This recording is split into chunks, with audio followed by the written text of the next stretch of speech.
क्या आपको पता है हमारे ऐसे गुनाह भी हैं जो हमसे अनजाने में अनइंटेंशनली हो जाते हैं और हम उनका कन्फेशन नहीं करते। तो आइए देखते हैं कलाम मुक़द्दस हमें इस बारे में क्या सिखाता है।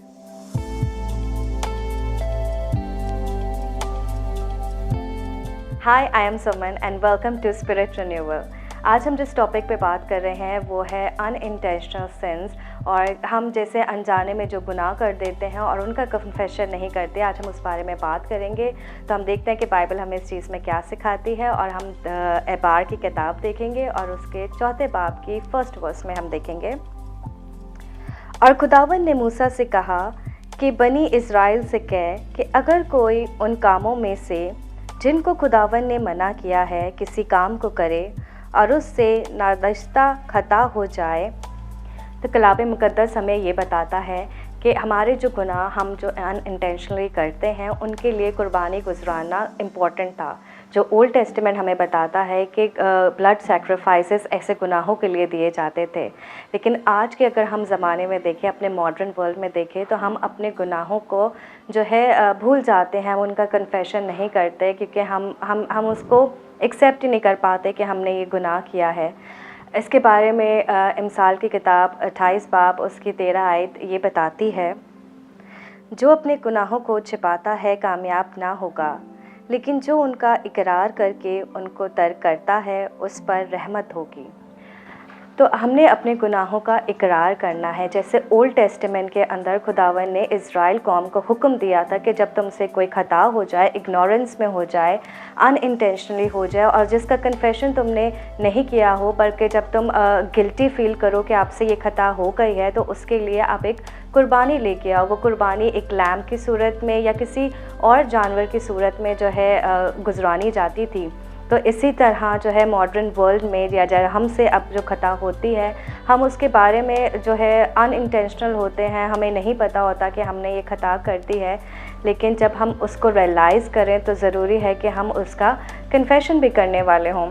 फॉर एग्ज़ाम्पल, जब आप सोशल मीडिया पर स्क्रॉल कर रहे होते हैं, तो अगर आपके आगे कोई अट्रैक्टिव पिक्चर आती है, तो इंस्टेड ऑफ कि आप उसको स्क्रॉल आउट कर दें, हम में से बहुत से ऐसे करते हैं कि वहाँ पे उसी पिक्चर पे स्टिक हो जाते हैं और एक थॉट्स हमारे माइंड में डेवलप होना शुरू हो जाते हैं जो कि लस्टफुल थॉट्स होते हैं। तो ऐसे थॉट्स भी कलाम मुक़द्दस मैथ्यू 5 चैप्टर में लिखा है कि वो थॉट्स जो होते हैं वो गुनाह के होते हैं।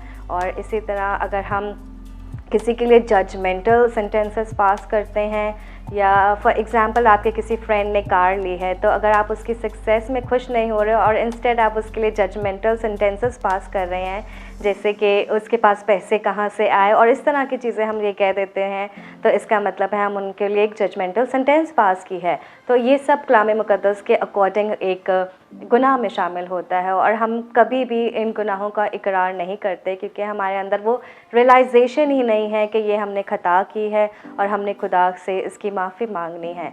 कलाम मुक़द्दस हमें 3 वेज़ बताता है कि हम अपने इन गुनाहों को कैसे इकरार करें। Number 1 is confession.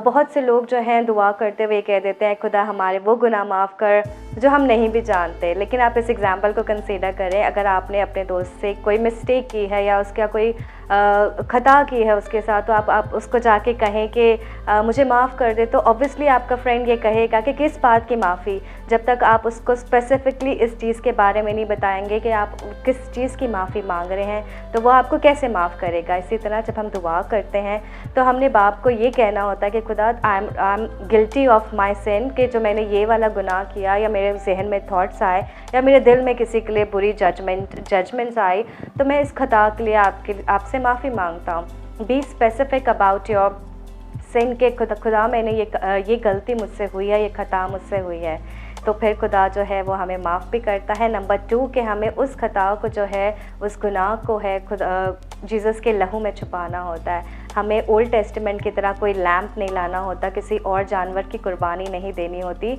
बल्कि हमें जो है खुदा के लहू में अपने तमाम गुनाहों को छुपाना होता है। और बेशक जीसस क्राइस्ट ने एक ही दफ़ा हमारे तमाम गुनाहों का जो है फ़िदिया दे दिया है, बट द पॉइंट इज़ हम उसको रियलाइज़ करें, हम उसको कन्फेस करें, और जीसस क्राइस्ट जो है, जिसका खून हमारे और आपके हम सब के लिए बहा है, वो हमें माफ़ करता है। And number 3 is a very important point जो हम में से बहुत लोग जो है इसको मिस आउट कर देते हैं, वो ये है कि repent and don't repeat it. हम में से एक बार माफ़ी मांग लेते हैं और उसी गुनाह को दोबारा करते चले जाते हैं, लेकिन आपने गुनाहों को रिपीट नहीं करना। तौबा एक ही बार होती है और सच्चे दिल से होती है। जो बार बार गलती होती है that's not called a true repentance. तो आपने एक ही बार ट्रू रिपेंटेंस करनी है और खुदा से माफ़ी मांगनी है। लेकिन अगर कभी खता हो भी जाती है तो उसको हमने फ़ौरन से खुदा के हज़ूर में लेके आना होता है, खुदा की रहमत मांगने, खुदा से रहम मांगना होता है, तो खुदा हमें माफ़ करता है। आमीन।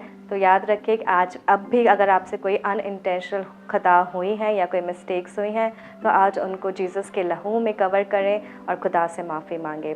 अगर आपको ये मैसेज अच्छा लगा है, आपने बरकत पाई है, तो प्लीज़ सब्सक्राइब करें स्पिरिट रिन्यूअल को, ताकि आप मज़ीद ऐसे मैसेजेस सुन सकें। May God bless you all.